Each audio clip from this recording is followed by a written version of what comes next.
Boa noite. Que a inexplicável paz e que a abundante graça de Deus esteja com vocês, amém? Que privilégio, mais um domingo, estar aqui trazendo essa mensagem, um tempo de reflexão, um tempo de meditação na palavra de Deus. E eu gostaria que vocês abrissem a Bíblia, a palavra de Deus, no Evangelho de João, capítulo 4, versículo 3.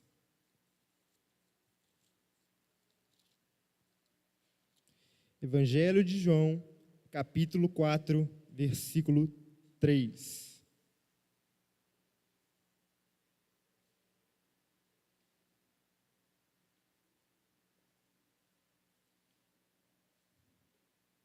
O título da mensagem de hoje é um título disruptivo, é um título que talvez assusta muitos, mas é Deuses Falsos, Sacrifícios Reais. Esse é o título. Deuses Falsos, Sacrifícios Reais. E antes disso, queria agradecer essa oportunidade, pastor Pedro, também está ali do meu lado, né, a minha futura esposa, Ana Clara. Dia 3 de dezembro, em nome de Jesus, a gente vai ser um, e está ali a mulher que, toda vez que eu prego, depois de eu pregar, ela me fala o que eu preciso melhorar, onde eu fui claro, onde eu não fui. Como que Deus usa você, Ana? Muito obrigado. Vamos ler então a palavra do Senhor, Evangelho de João, capítulo 4, diz assim, versículo 3. Deixou a Judeia, retirando-se outra vez para a Galileia. Era-lhe necessário passar pela região de Samaria. Assim Jesus chegou a uma cidade samaritana, chamada Sicar, perto das terras de que Jacó tinha dado a seu filho José. Ali ficava o poço de Jacó. Cansado de viagem, Jesus sentou-se junto ao poço. Era por volta do meio-dia. Nisso veio uma mulher samaritana tirar água. Jesus lhe disse: dê-me um pouco de água, pois os seus discípulos tinham ido à cidade comprar alimentos. Então a mulher samaritana perguntou a Jesus: como, sendo o Senhor um judeu, pede água a mim, que sou mulher samaritana? Ela disse isso porque os judeus não se dão bem com os samaritanos. Jesus respondeu: se você conhecesse o dom de Deus e quem é que lhe está pedindo água para beber, você pediria e ele lhe daria água viva. Ao que a mulher respondeu: o Senhor não tem um balde e o poço é fundo. De onde vai conseguir essa água viva? Por acaso o Senhor é maior do que Jacó, o nosso pai que nos deu o poço, do qual ele mesmo bebeu, assim como seus filhos e o seu gado? Jesus respondeu: quem beber desta água voltará a ter sede. Mas aquele que beber da água que eu lhe der, nunca mais terá sede. Pelo contrário, a água que eu lhe der será nele uma fonte a jorrar para a vida eterna. A mulher lhe disse: Senhor, quero que me dê dessa água, para que eu não mais tenha sede, nem precise vir aqui buscá-la. Jesus disse: vá, chame o seu marido e volte aqui. Até aqui. Peço para que vocês deixem a sua Bíblia aberta. Pode se sentar. Nós vamos conversar um pouquinho sobre essa passagem.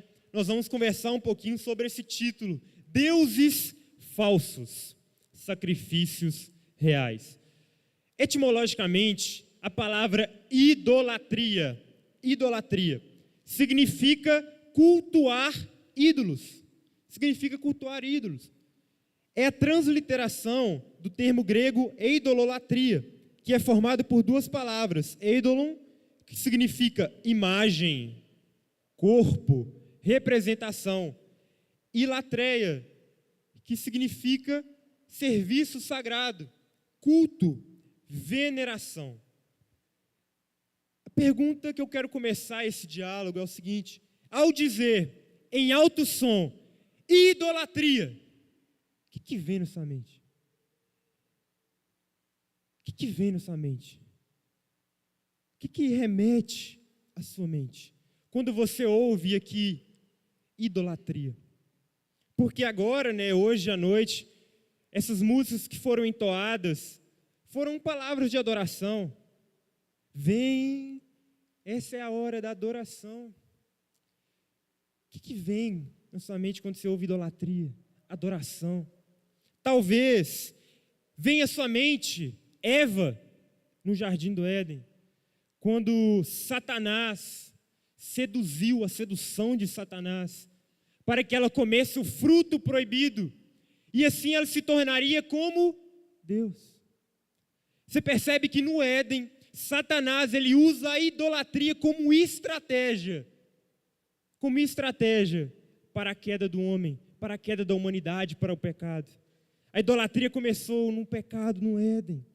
Talvez, provavelmente você se lembra dos 10 mandamentos, e não 10 opiniões, como muitas pessoas querem fazer com a Bíblia, tornar a Bíblia opinião, relativizar a verdade. São 10 mandamentos. E talvez venha somente o primeiro e o segundo mandamento, escrito em Êxodo 20, versículo 3. Não tenha outros deuses diante de mim. Não façam para si imagem de escultura. Não prestem culto, não adorem eles. Porque eu, o Senhor, o seu Deus, sou um Deus zeloso. Mas se você conhece bem a história, você vai saber que não demorou muito tempo para o povo construir para si um bezerro de ouro. E assim olhar para aquele bezerro e falar assim: vamos adorá-lo. Esse bezerro representa o Deus que nos libertou de 400 anos de escravidão. Vamos adorá-lo, o Deus da libertação. Logo mais, você pode se lembrar também de quando, na peregrinação do povo de Israel, que todo lugar que Israel, em sua peregrinação, conquistava, território mesmo, território que eles conquistavam, Deus exigia do povo que todo o território que eles conquistassem, eles destruíssem. Era uma ordem: destruam os altares, destruam os templos, destruam os ídolos daquele povo, dos cananeus. Destruam. Está escrito em Deuteronômio. Por que, Gabriel? Deus mandou destruir? Simples. A idolatria é contagiante. Ia contagiar aquele povo. Eles iam se corromper, eles iam se contaminar. Então eles invadiam, eles alcançavam aquele território e destruíam. Porque não se compactua. Talvez você pode também se lembrar dos vários reis do Antigo Testamento, tanto do reino do norte de Israel, tanto do reino do sul de Judá, que entregaram toda a sua nação para a idolatria, prestando sacrifícios, prestando cultos, entregaram toda a nação. E nas Escrituras, a idolatria equivale à prostituição, equivale ao adultério, assim como está bem escrito em Ezequiel, capítulo 16, versículo 20, diz assim: além disso, Ezequiel, Deus levantou sempre um homem de Deus, profetas, para apontar onde está o pecado, para apontar a idolatria. Ezequiel estava dizendo ao povo: você pegou os filhos e as filhas que você teve e os sacrificou às imagens para serem consumidos, como se não bastasse essa prostituição. Deus, ele tem um olhar para o seu povo e um olhar de ciúmes. A Bíblia fala que Deus tem um ciúmes, mas não um ciúmes humano. Ele tem um amor exclusivo por nós e exige de nós um amor exclusivo para com Ele.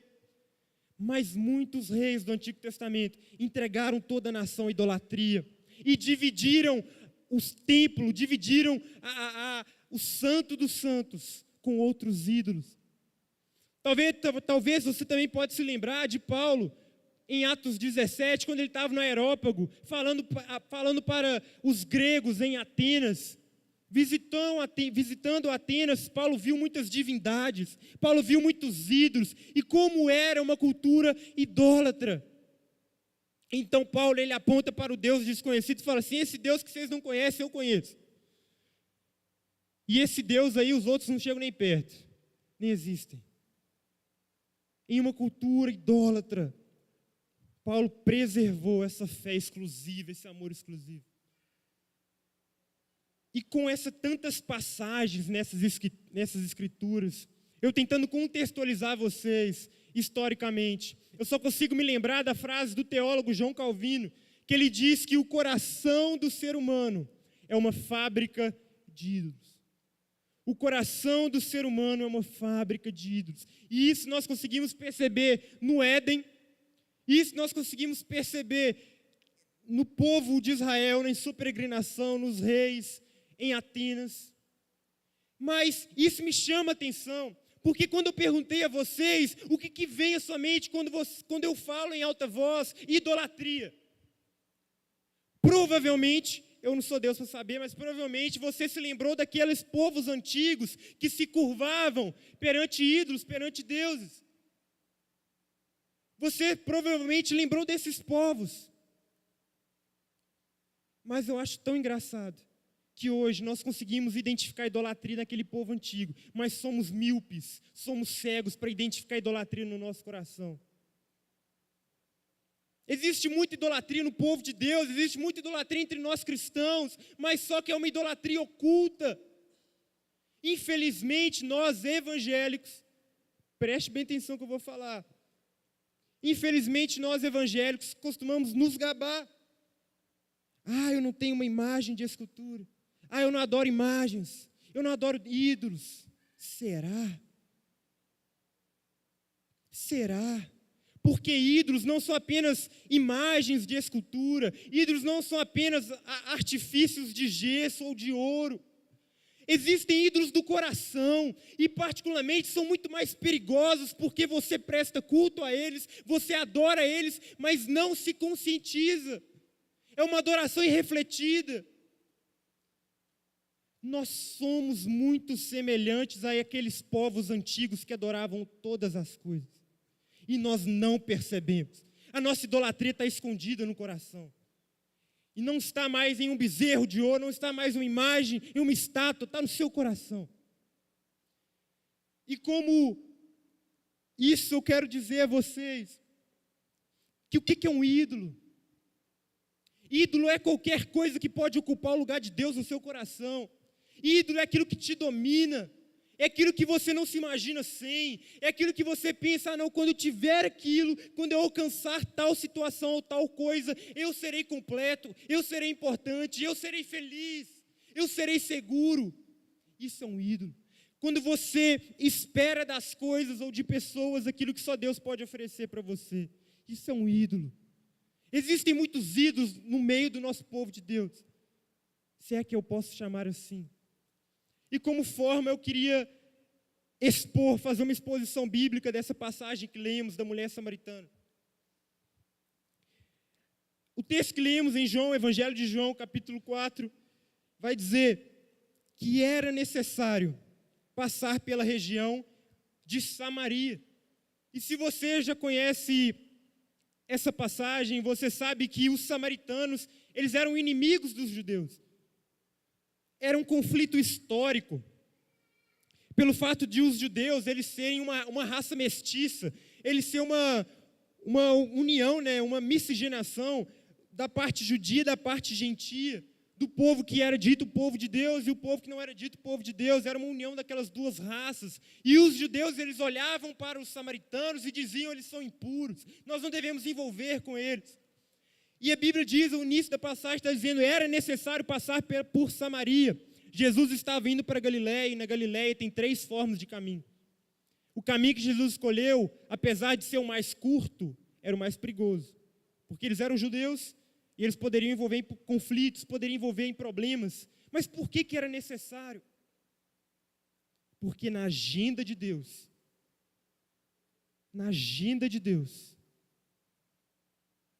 estava para encontrar uma vida, uma alma. E o texto continua nos dizendo que ao meio-dia, quando Jesus chegou, ele estava cansado da viagem. Gosto que João ele mostra essa humanidade em Jesus. Jesus estava cansado da viagem. E ao meio-dia surge uma mulher samaritana, indo tirar uma água do poço. Assim como muitos outros dias, aquilo parecia rotina, tirando a água do poço. E Jesus sentado, ele começa um diálogo apenas para puxar um assunto. Fala assim: dê-me água para beber, estou cansado, tive uma viagem exausta. Jesus, ele é demais. Ele inicia um assunto para aquela mulher, porque ele teve um propósito por trás.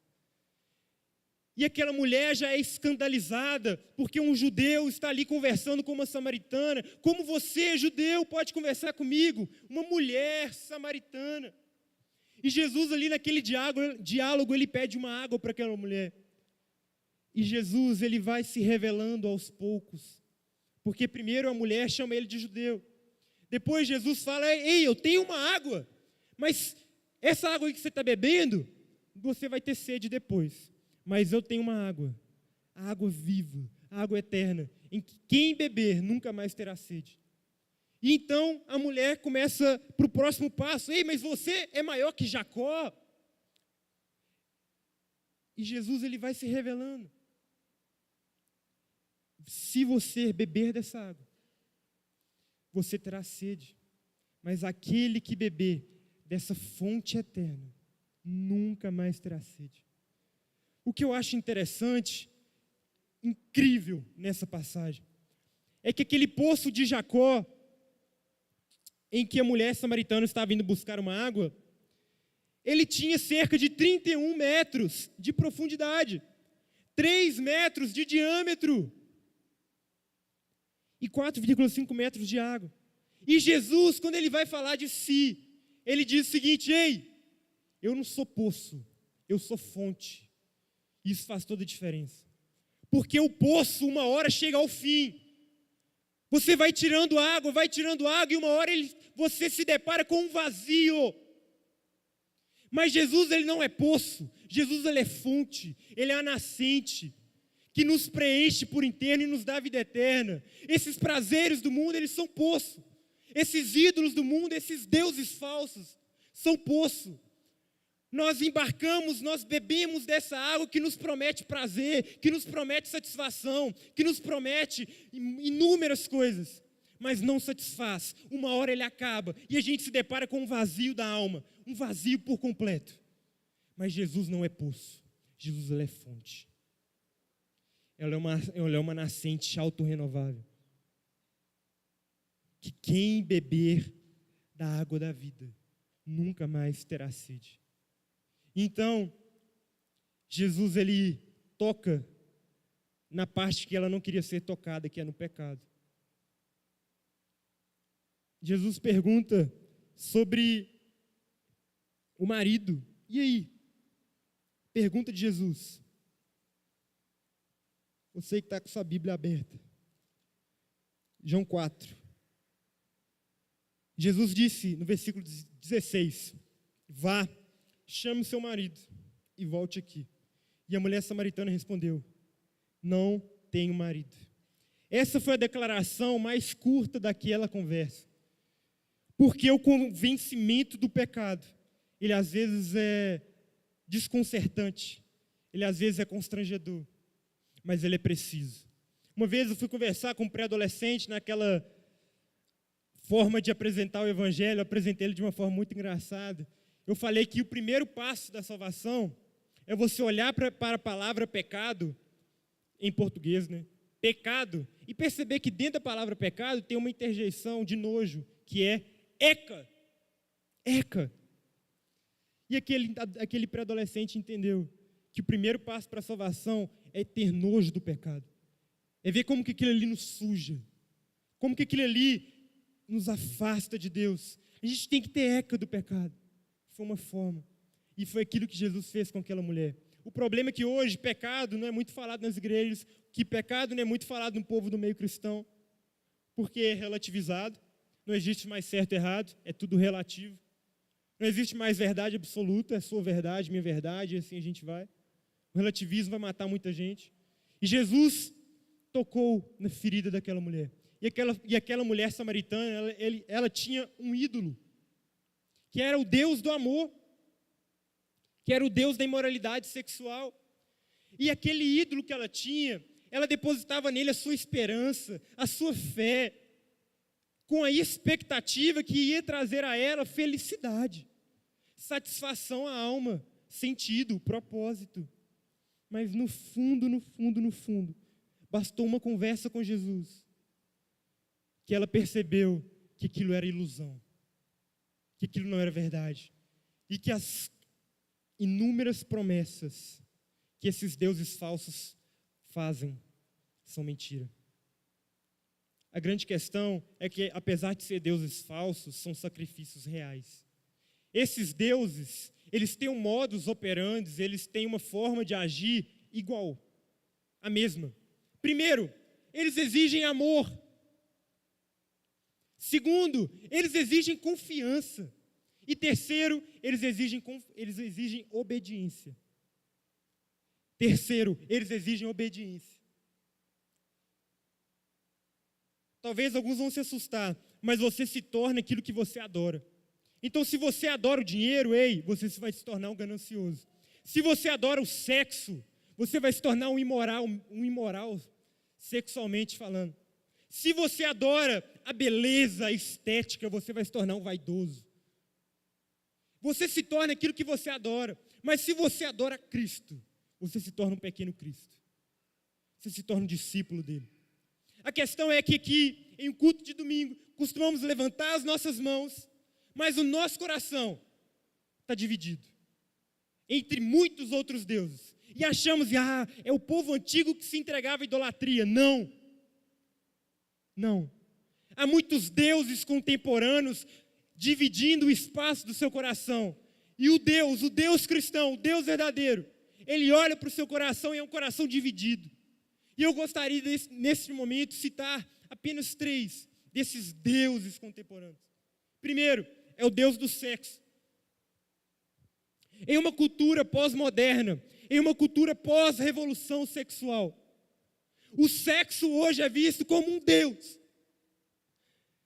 Entre os jovens, há a bandeira escancarada sobre o sexo livre. É isso que vai te dar felicidade. É isso que vai te dar prazer. É isso que vai te dar sentido. Você ir nessas festas, ficar com todo mundo, se entregar a todo tipo de menino ou de menina.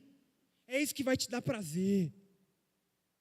E aí muitos jovens e adolescentes, adultos também, homens e mulheres, finais de semana vão prestar culto ao Deus do sexo. E não para por aí. Uma evidência disso é essa era pornográfica que nós estamos vivendo. Essa pornografia normalizada em filmes, Netflix, que você costuma assistir, você sabe o que eu estou falando. Netflix, músicas, o funk de hoje, sabe o que o funk é, cara? É uma evidência do desastre moral da nossa nação. As letras, como que tem cristão, cara, que ouve aquilo? Não tem lógica. O mesmo ouvido que entra águas salgadas não pode entrar águas doces.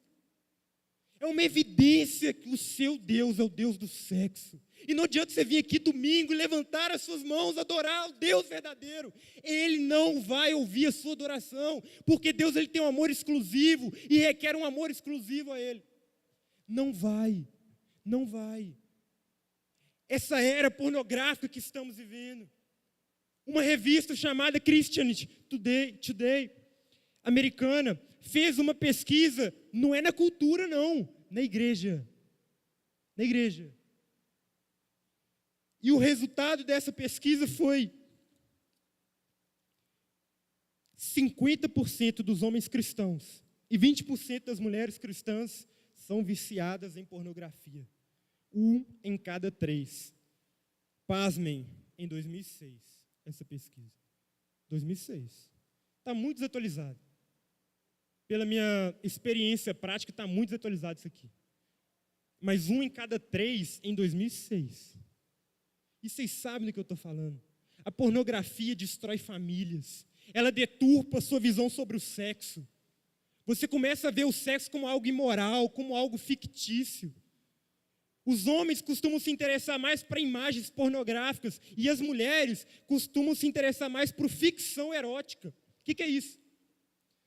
Elas gostam de um romance na Netflix, uma série que tem um encadeamento de histórias e dentro dessa série tem várias coisas excitantes. E ali você começa a adorar o Deus do sexo. Como que a pornografia destrói casamentos hoje? Quantos homens casados, escondidos das suas esposas, veem pornografia, e as mulheres escondidas dos seus maridos veem pornografia? Isso destrói. Esse ídolo destrói. Esse Deus falso destrói. E é isso que eles fazem. São deuses falsos que prometem muito, mas as consequências são vidas destruídas. É uma alma insatisfeita, é uma família quebrada. E a pornografia, com esse avanço da internet, possibilitou um alcance maior, possibilitou uma acessibilidade maior, possibilitou um anonimato. Ninguém sabe. Ninguém sabe. Mas Deus está te olhando, cara. Ela vai destruir a sua família. E talvez se você é um solteiro e está me ouvindo, ele é um pecado contra a sua futura esposa ou contra o seu futuro marido. Isso vai acabar com a sua ideia de sexo, isso vai acabar com a sua ideia de casamento, com a sua ideia de mulher, com a sua ideia de pureza. Isso é uma afronta contra Deus. Isso é uma afronta contra a criação perfeita de Deus sobre família. Mas muitos dividem o seu coração com o Deus do sexo e prestam louvores a Ele. E esses deuses, o modus operandi dele é o mesmo. Exigem amor, exigem confiança, exigem obediência. E você começa a ser escravizado por ele. Você já não consegue mais deixar de ver pornografia. Você já não consegue mais deixar de ir para uma festa e se entregar a todas as orgias, todas as imoralidades sexuais possíveis. Você já não consegue deixar de ouvir um funk. Você já não consegue deixar de ver aqueles filmes pornográficos da Netflix. Aí está o seu Deus, o seu ídolo. Deus tem misericórdia. Porque isso vai destruir você. O pecado vai acabar com você. E enquanto o pecado não for amargo, Cristo não será doce. Enquanto não vemos o pecado como um nojo, Cristo não vai ser mais o nosso Salvador. Enquanto não entendermos o quão perdido estamos, o quão idólatras somos, nós não precisamos de Jesus. Não precisamos de Jesus. Segundo ídolo, o dinheiro.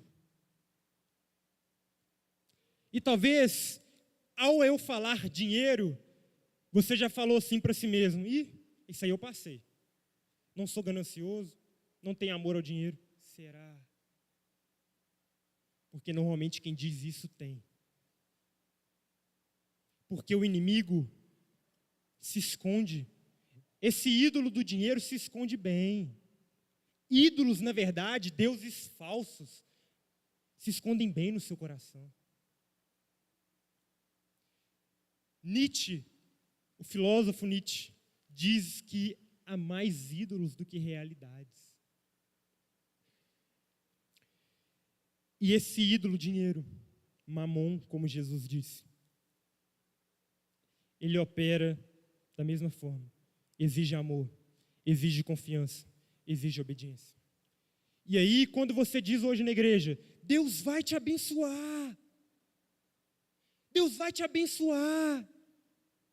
O que vem na sua mente? Dinheiro. Deus vai me abençoar com muito dinheiro.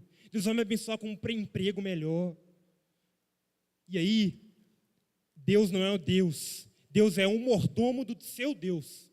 Dinheiro.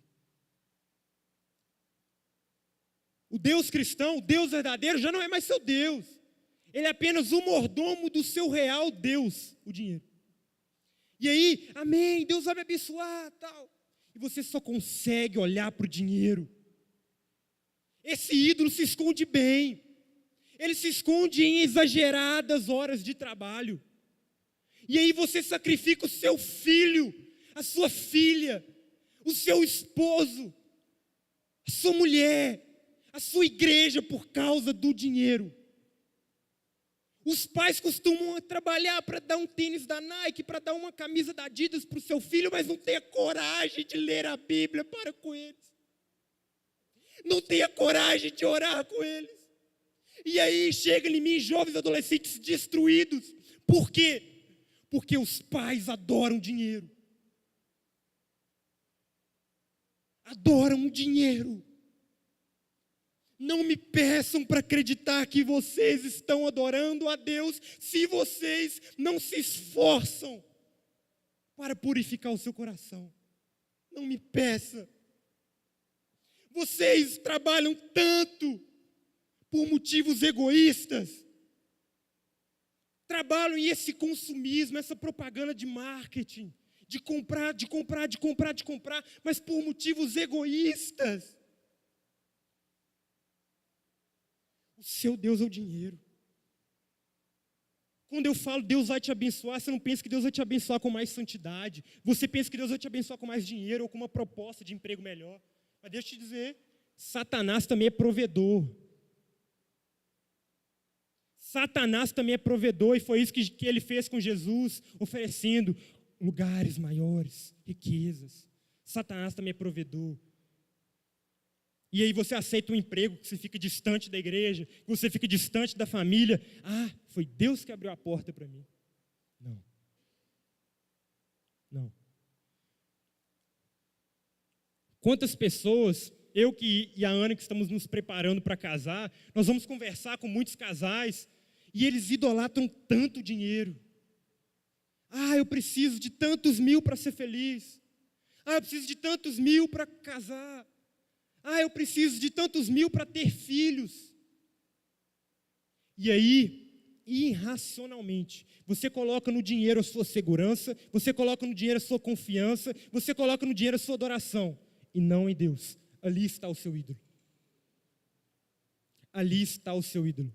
Recentemente, uma influencer cristã, né? Enfim, postou um vídeo falando que os filhos, eles são fardo, eles são... como é que hoje você tem filhos com leite custando tantos reais, tal. Gente, que tristeza ver um negócio desse. A confiança dela está baseada em quem? Em Deus ou no dinheiro?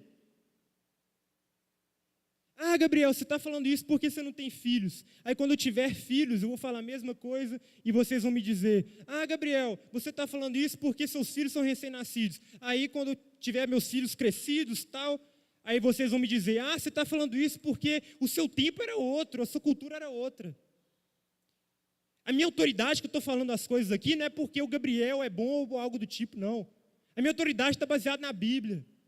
A minha autoridade está baseada no Espírito Santo. E vocês têm adorado dinheiro irracionalmente, irrefletidamente, prestando sacrifícios, sacrificando seus filhos. A gente olha para aqueles povos primitivos que pegavam suas crianças e iam até os deuses cananeus e matavam eles.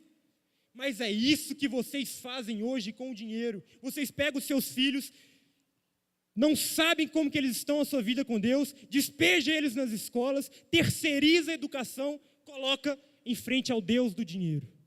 Porque você está ocupado demais. Você está ocupado demais. O seu Deus é o dinheiro. Terceiro ídolo, o sucesso.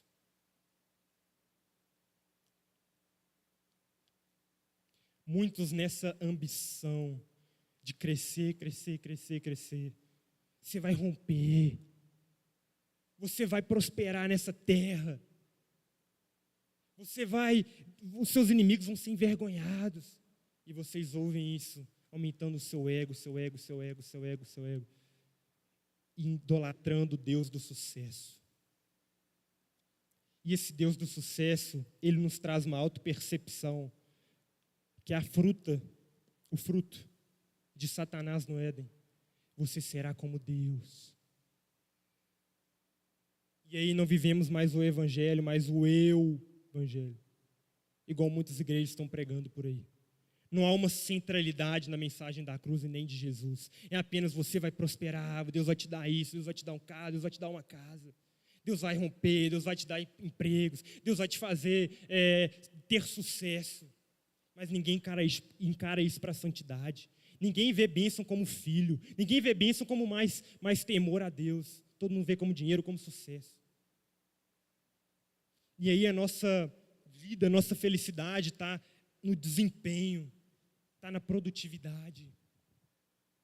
Eu só vou ser importante, eu só vou ter sucesso, só vou ser alguém quando eu estiver sendo respeitado, vulnerado, aplaudido por outros.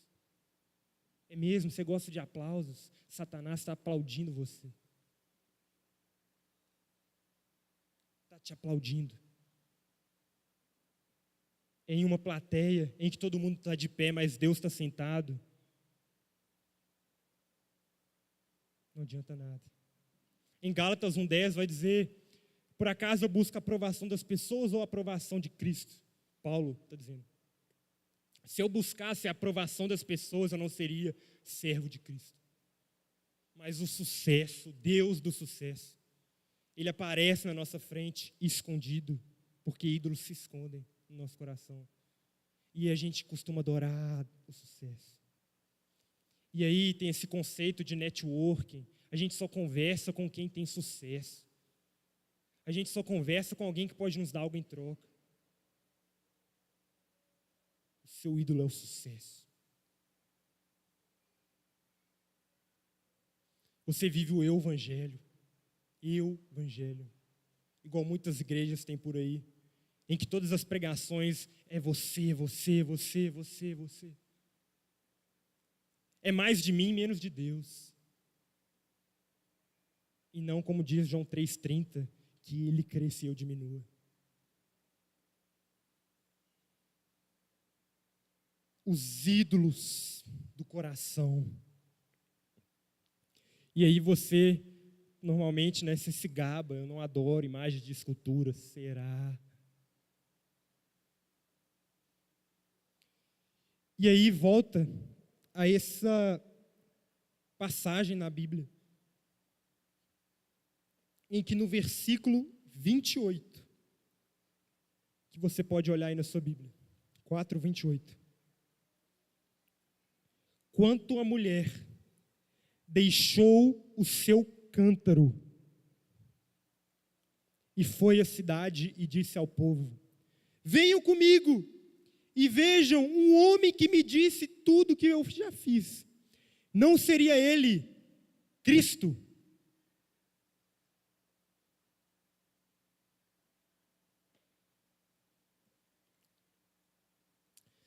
Ídolos não são removidos do seu coração. Eles são substituídos. Você é um ser religioso. Assim como alguns estudiosos vão dizer, homo religiosos. Em você está esse senso, você precisa adorar algo. Até os ateus adoram algo. A ciência. Todos adoram algo. Não existe nenhum ser vivente que não adora.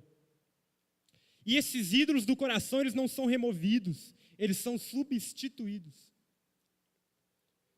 Então talvez você olha para o sexo, você olha para a pornografia e não acredita que Deus é mais do que isso.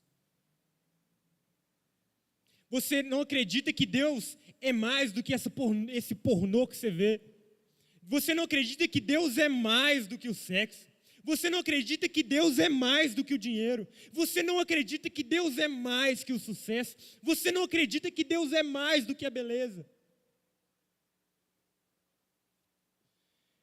E hoje, nós não curvamos perante a estátua de Afrodite, a deusa da beleza, mas jovens e adolescentes, adultos, mulheres, homens, com uma preocupação obsessiva pela imagem corporal, pela estética. E aí se submetem a inúmeras cirurgias plásticas. Não estou falando que isso é errado, mas talvez o propósito seja. O que está dentro é. E aí você adora o Deus, a deusa da beleza. Você posta uma foto no seu Instagram com uma vestimenta indecente, apenas para ter like. Mas a única pessoa que não dá like é Jesus. E aí? Jesus não dá like para isso. Jesus não dá like a essa foto que você posta de biquíni na sua rede social. Jesus não dá like a essa foto você tentando erotizar as pessoas. Jesus não dá like para isso. Eu não estou te falando isso, Gabriel é um chatão. Eu estou te falando isso porque eu sou um mendigo que encontrei onde tem pão. Eu estou te falando onde tem também, que é Jesus. Eu sou um pobre miserável que encontrei onde tem água, que é Jesus. Talvez você não acredite que Deus é mais do que todos esses deuses falsos. Mas em João 10:10, Jesus diz: eu vim para lhes dar vida, e uma vida plena que satisfaz. Apenas Jesus satisfaz o seu coração. E não venha até Ele preocupado com o que Ele pode te dar. Venha até Jesus preocupado em que você pode oferecer a Ele. A sua vida. E Deus não aceita adoração parcial. Deus é um Deus de completude. Deus é um Deus de assertividade. Deus é um Deus de integralidade. E se você só entrega 50% do seu coração, Deus não recebe. E aí aquela mulher, com um encontro com Jesus. Na agenda de Deus estava tudo programado, pensado, planejado. E talvez essa mesma agenda de Deus está para hoje. Você está tendo um encontro com a palavra, está tendo um encontro com o Evangelho. E você está preocupado com o seu cântaro, com o seu instrumento de pegar água. E aí você está indo para o poço se encher dos prazeres, se encher dessa água terrena. Mas que logo, horas depois, você vai ter sede de novo. Não vai te saciar. E depois você vai sentir um vazio.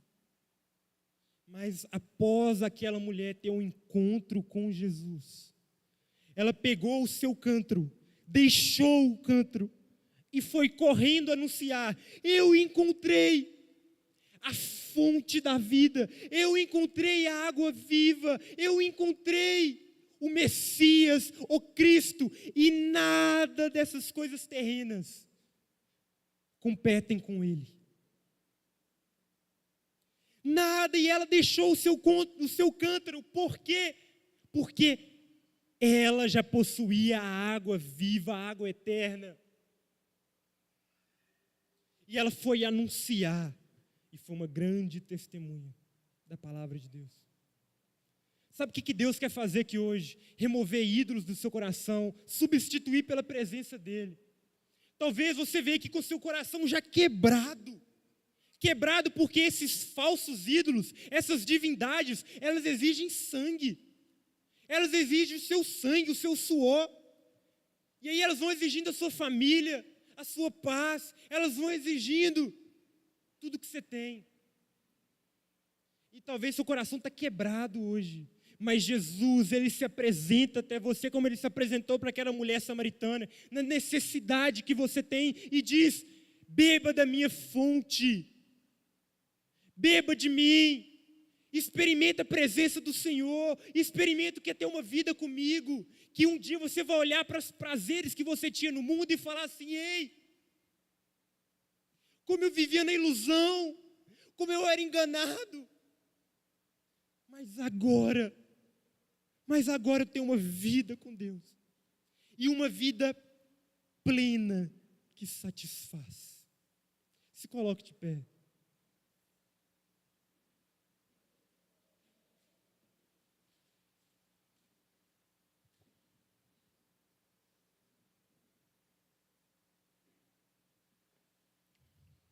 Feche seus olhos. Eu não vou pedir para você sair do lugar. Eu só vou pedir para que você esteja por inteiro nessa oração. E se você não quiser, não ore. Não engane a Deus. Seja sincero. Às vezes, nós não nos entregamos a nossa vida a Jesus porque não acreditamos na urgência. A gente acredita, não, eu posso aproveitar o mundo mais um pouco, eu posso aproveitar esses prazeres, esses deuses falsos mais um pouco. Eu sou muito jovem, para que eu vou entregar minha vida a Jesus? Para que eu vou mudar a minha vida por completo? Você não entendeu que Deus é mais do que tudo isso. Deus é mais, Deus é mais, Deus é mais.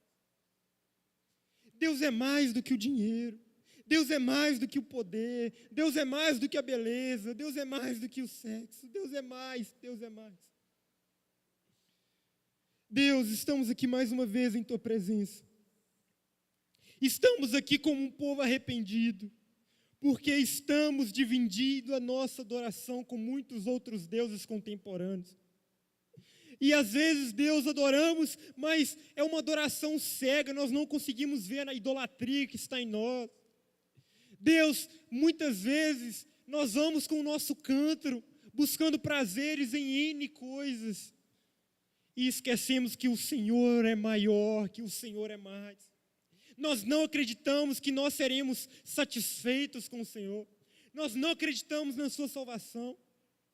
Nós não acreditamos na tua graça. Espírito de Deus, eu peço para que o Senhor convença pecados aqui hoje. Que o Senhor mostre idolatria no coração em que as pessoas não viam antes, mas precisam remover ídolos, precisam remover deuses. Porque apesar de ser deuses falsos, são sacrifícios reais. São sacrifícios reais. Sacrificamos a nossa vida a eles, sacrificamos nossas famílias a eles, sacrificamos tudo. E nós, Pai, somos como o povo do Antigo Testamento, prostitutos. Nós começamos nesse relacionamento único que nós tínhamos com o Senhor, esse casamento entre Jesus e a igreja. Aí aparecem outros ídolos, outros deuses, e nós prostituímos com outros deuses. É uma prostituição religiosa, é uma prostituição de fé. Deus tem misericórdia de nós. Acorda o teu povo. Acorda, Senhor, e dê luz aos pecados ocultos. Dê luz à idolatria oculta. Mostre a eles. E que eles possam mudar de vida, Senhor. Ajude-os. Capacita o Espírito Santo. E se alguma pessoa se ofendeu com algo que eu disse, que essa ofensa não possa gerar repulsa do Evangelho, mas sim arrependimento. Porque o pecado ofende, ofende o nosso eu, ofende o nosso estado pecaminoso. O confronto ofende. Deus, em nome do Senhor Jesus, que eles possam voltar para a cruz, que eles possam se arrepender hoje e decidir viver uma adoração única com o Senhor. Assim nós oramos e te agradecemos em nome de Jesus.